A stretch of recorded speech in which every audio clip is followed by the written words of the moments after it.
So here you have it. You see on my screen the main unit, the collector.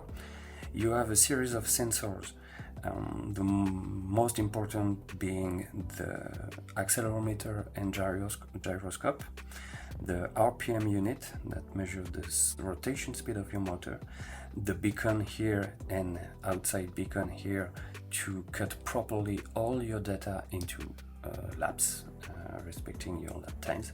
You have a series of cables, etc. to connect all of this. Here you have my T4 when I've installed my test logger. So you see here the main unit. You have here the accelerometer and gyroscope.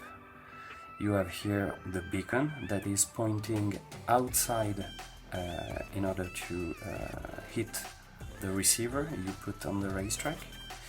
You also have here, you don't see it, you cannot see it, but it's because it's beneath the motor, but you have the RPM unit that measures the rotation of the motor, and we can induce the speed from that data. And we also have, of course, the logging of your brake inputs and throttle input and steering input, because the logger is like a pass-through device between your receiver and your servo, and your receiver and your USC. So you have the RPM sensor, which is this one. You have the accelerometer and gyroscope, which is this one. It gives you 6 basic data, 3 around the 3 axis for the G-forces, and around the 3 axis for the speed revolution around those axes. You have, of course, all the inputs from your transmitter, thanks to this cable between the receiver and the main unit.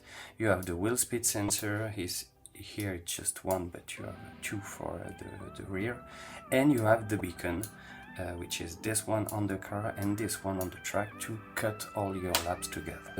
Thanks for watching. See you.